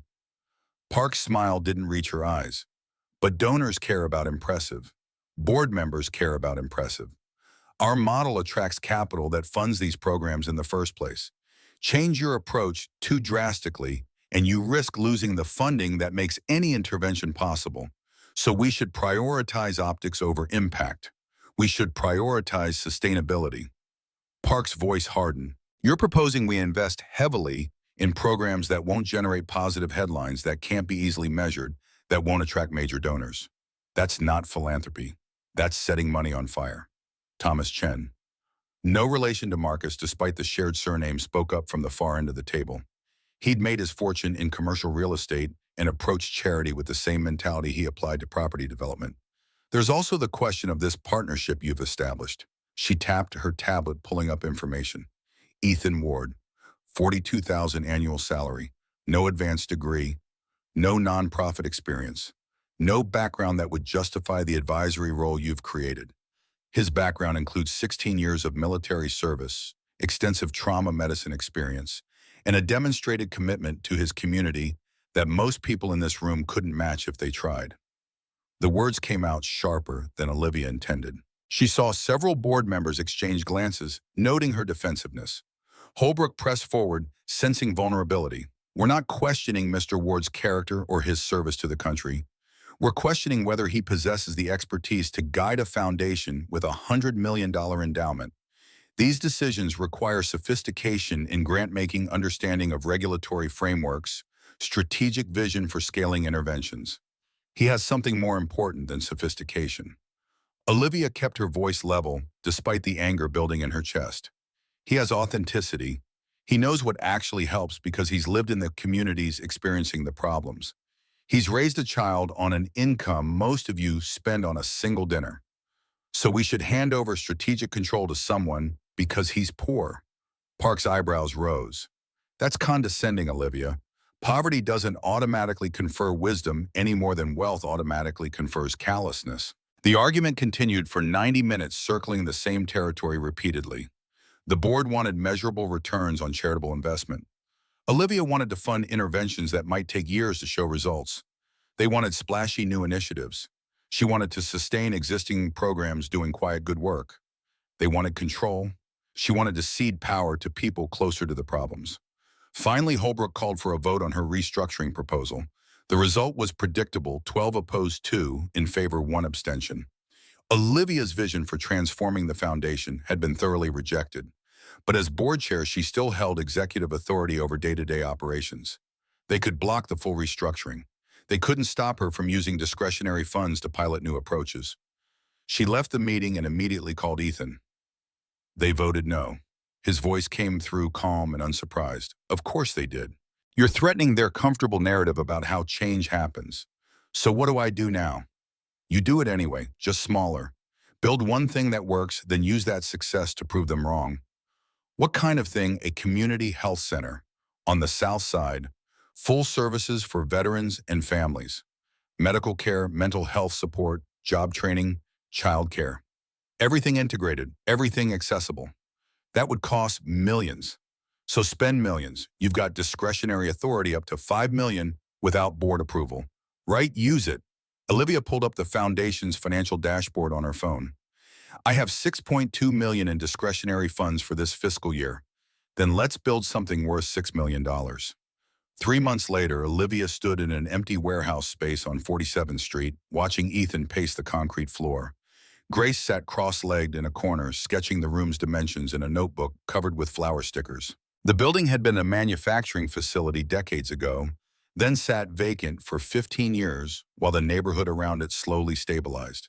The foundation had purchased it for a fraction of its assessed value, the city eager to see the empty space repurposed. Medical clinic here.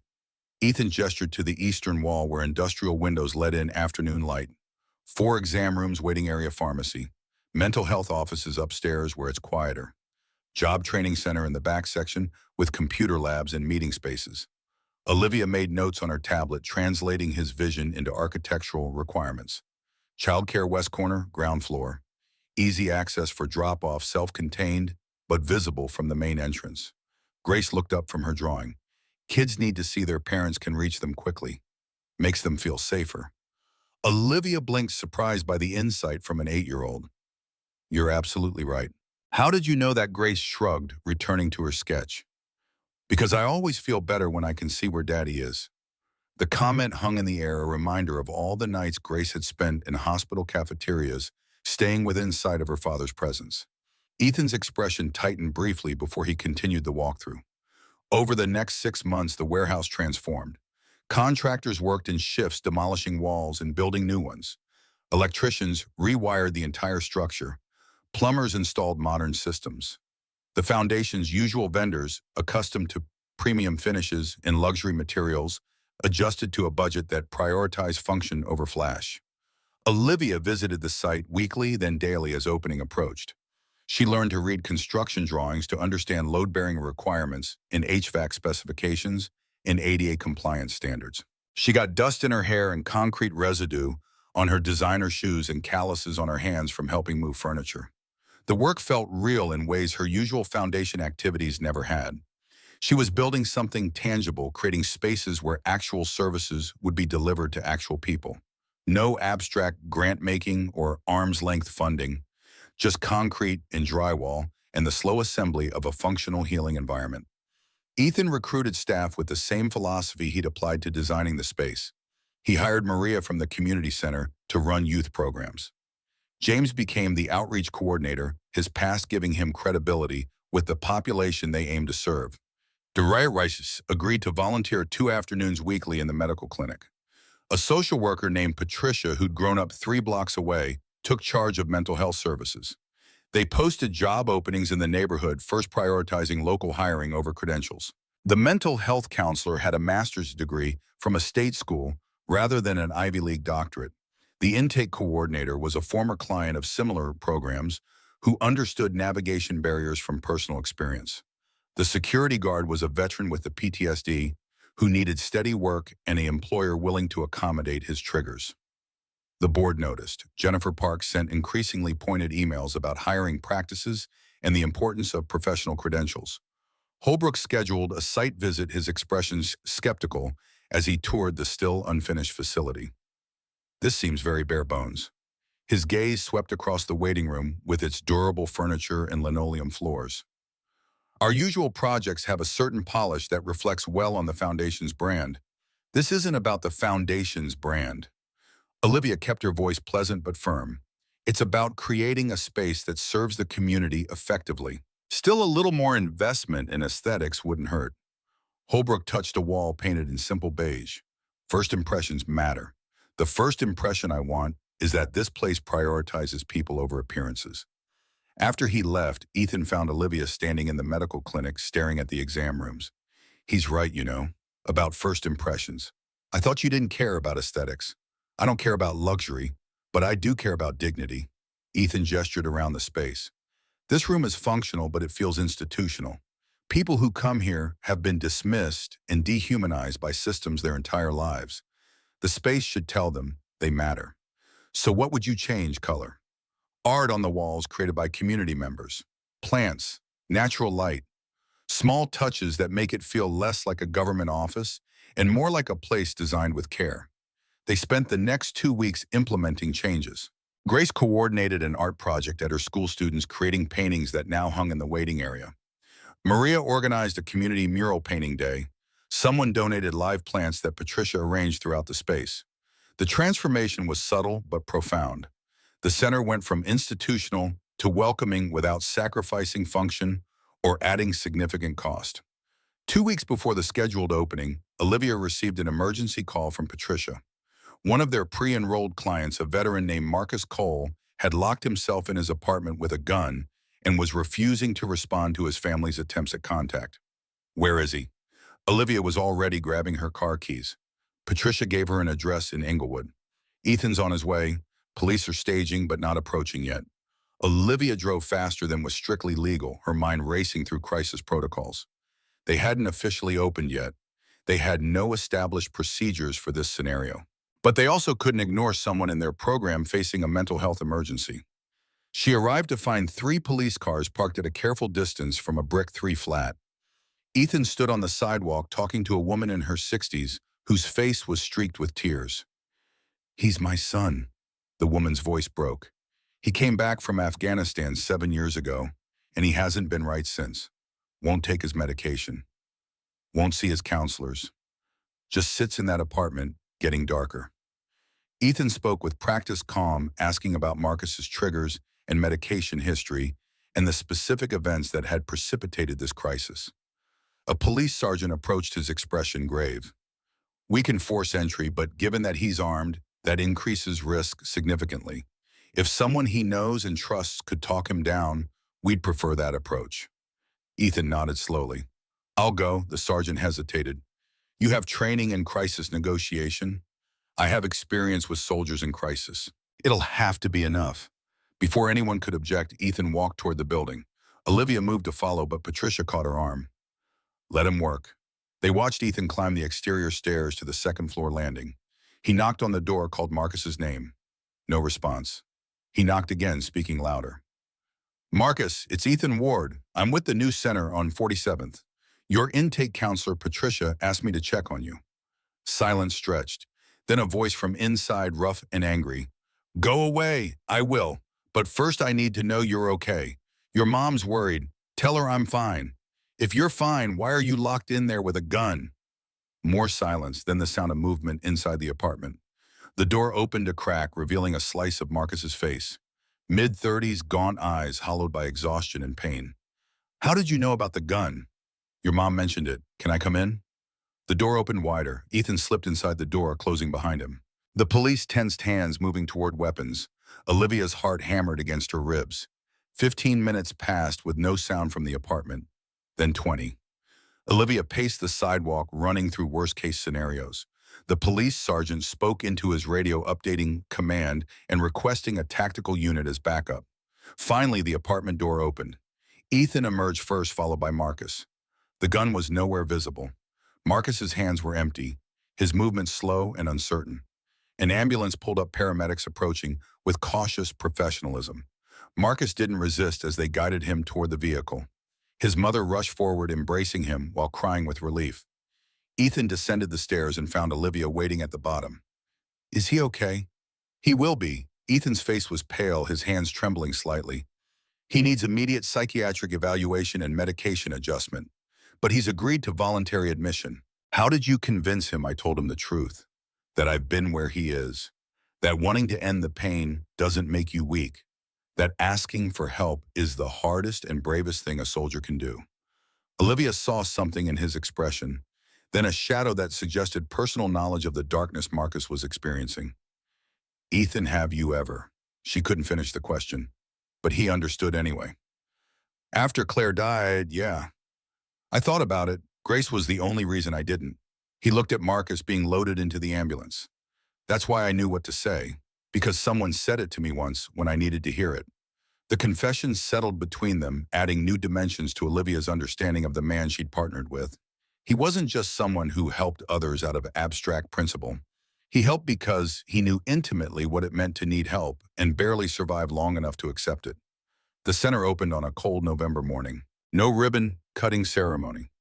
No politicians or major donors. Just a small gathering of community members, staff, and the families who would benefit from the services being offered. Olivia had wanted to keep it low-key, but word spread anyway. Local news sent a crew. A few board members showed up, their presence feeling more like surveillance than support. Holbrook stood near the back, his expression neutral, but his body language broadcasting skepticism. Ethan spoke first, standing in the waiting room surrounded by the community art that now covered the walls. This center exists because people like Maria and Patricia and James showed up every day to do work that nobody noticed or appreciated. It exists because veterans like Marcus deserve support that treats them as human beings rather than problems to be managed. It exists because one CEO was willing to admit she didn't have all the answers and listen to people who actually understood the communities she wanted to serve. He gestured toward Olivia. So thank you for being willing to learn, for putting resources behind your words, for showing up when most people in your position would have just written a check and moved on. Olivia's throat tightened. She stepped forward, suddenly nervous despite having delivered hundreds of speeches to much larger audiences. A year ago, I nearly died in a car accident. Someone I'd never met saved my life. Then he taught me something harder. Her eyes found Ethan in the small crowd. He taught me that healing isn't just for the wounded. It's for anyone who still cares enough to treat by, anyone brave enough to admit they need help, and wise enough to accept it when it's offered. Grace stepped forward, then holding a drawing she'd made.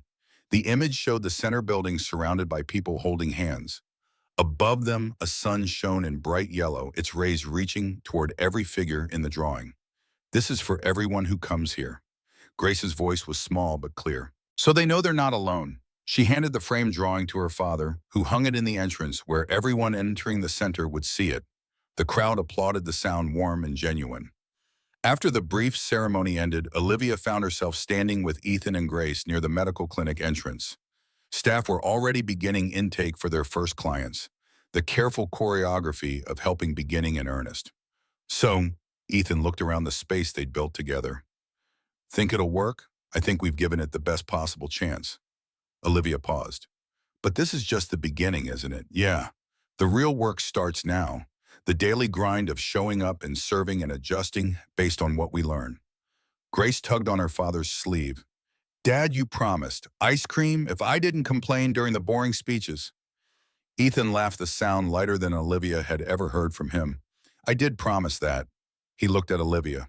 Want to join us? There's a place 2 blocks away that makes homemade flavors. The invitation surprised her. In all their months of working together, they'd maintained professional boundaries. Meetings and site visits and strategic planning sessions, but nothing social.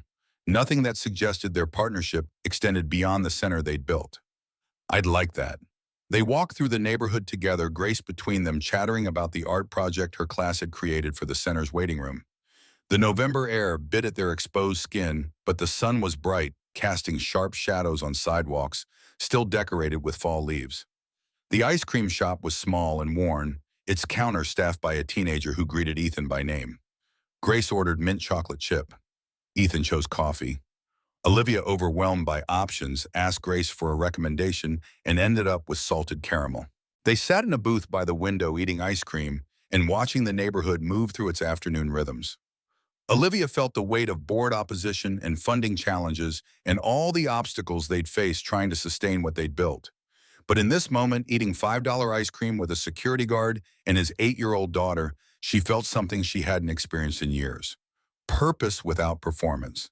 Connection without calculation. The simple satisfaction of having done something worthwhile without needing anyone's approval to validate it. Grace finished her ice cream and pulled out her homework, spreading it across the table with the unself-consciousness of a child accustomed to working wherever her father happened to be.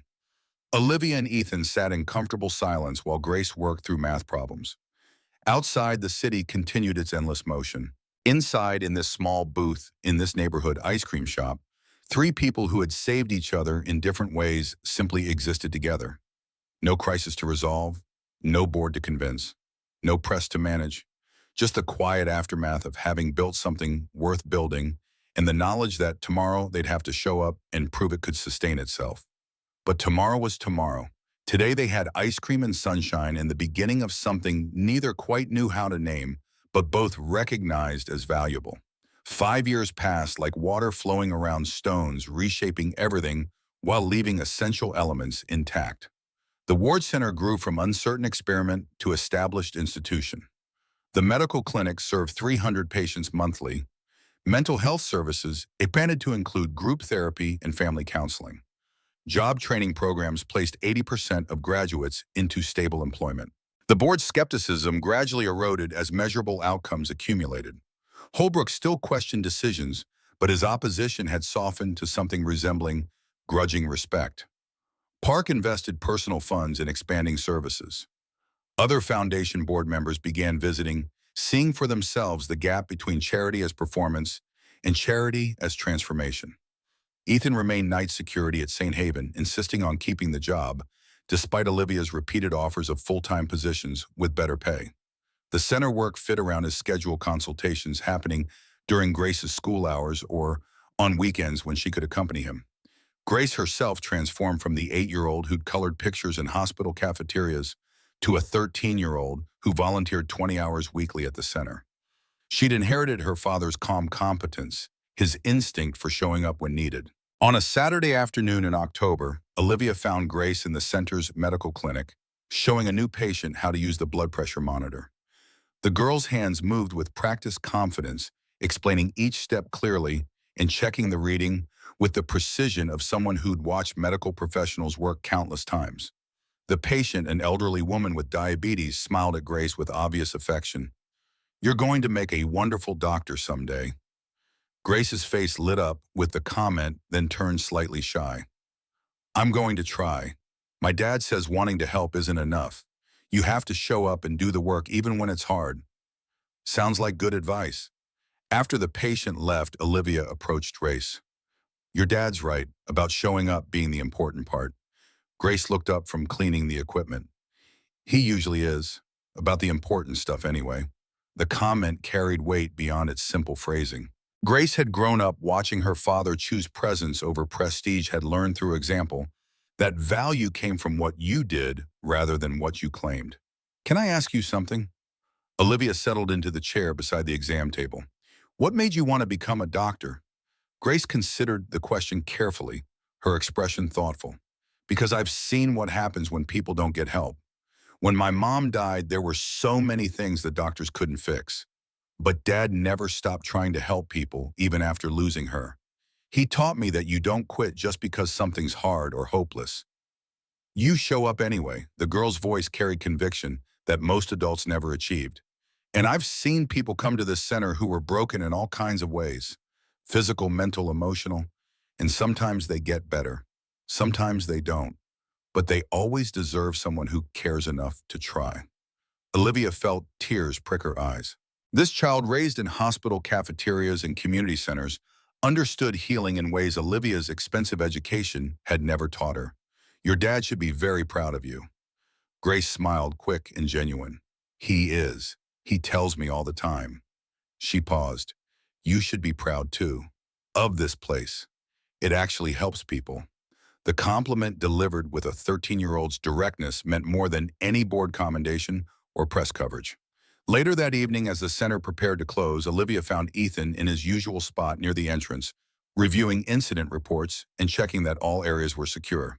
His hair showed more gray now, his face carrying lines that hadn't been there 5 years ago. But his eyes held the same steady determination she remembered from the night he'd saved her life. Grace wants to be a doctor. Olivia settled into the chair across from him. I know. Been talking about it for 2 years now. She'll be excellent at it if she works hard and gets lucky with scholarships. Ethan's pragmatism hadn't diminished. Medical school's expensive. The foundation has scholarship programs, I'm aware. He looked up from his reports. But she'll earn it herself. No special treatment because her father happens to work with you. I wasn't suggesting special treatment, just that there are resources available for students who demonstrate both need and merit. Ethan nodded, accepting the distinction. They sat in comfortable silence while the center emptied around them. Staff called goodbyes. The last few clients departed into the October evening. The building settled into the quiet that came after a full day of service. Do you ever think about what would have happened if you hadn't been there that night? Olivia asked the question she'd wondered about countless times. When the ambulance brought me in, sometimes. Ethan set down his reports, but not as much as I used to. Why not? Because I realized the what-ifs don't matter. What happened, happened. We made something good from it. That's enough. The answer was quintessentially him. Practical, focused on outcomes rather than counterfactuals. No drama or dwelling, just acceptance and forward motion. Thank you. Olivia met his eyes. For everything. For saving my life. For teaching me what actually matters. For partnering with me on this. You already thanked me multiple times. I know, but I wanted to say it again, without any agenda or performance. Just gratitude. Ethan's expression softened slightly. You did the hard part. Most people in your position would have felt guilty for a week, written a check and moved on. You actually changed. That's rare. Outside the city moved through its Saturday evening rhythms. The center they'd built together stood solid and functional, a testament to what happened when resources met genuine commitment. It wasn't perfect. Funding remained challenging. Staff turnover created gaps. Some clients succeeded while others struggled or disappeared. But it was real. It helped people. And every day it opened its doors represented a choice to prioritize healing over headlines, impact over optics, presence over prestige. Grace appeared in the doorway, her backpack slung over one shoulder. Ready, Dad? Ethan stood gathering his reports and keys. Yeah, kiddo. Let's go home. As they walked toward the exit, Grace turned back to Olivia. Are you coming to the volunteer appreciation dinner next week? I wouldn't miss it. Good. I'm making a speech about why I volunteer here. I want you to hear it. The invitation was casual but meaningful. This young woman who'd grown up in the center's shadow acknowledging Olivia as part of the community rather than just a donor or board member. After they left, Olivia remained in the center alone. She walked through the spaces they'd created, touching walls and examining art, and thinking about the distance she'd traveled from that rainy night when a stranger in a security uniform had refused to let her quit. She'd been someone else then, someone who measured worth in stock prices and headline mentions and boardroom victories, someone who mistook performance for purpose and optics for impact. She wasn't sure exactly who she'd become instead. The transformation was ongoing, incomplete. She still made mistakes, still struggled with the impulse to control rather than collaborate. But she showed up, she listened, she put resources behind her convictions and measured success by changed lives rather than positive publicity. It was harder than writing checks, more complicated than cutting ribbons, required sustained attention and willingness to confront uncomfortable truths about privilege and power, and the distance between intention and impact. But it was also the most meaningful work she'd ever done. And as she locked the center's doors and headed toward her car, Olivia felt something she'd spent her entire life chasing without quite achieving.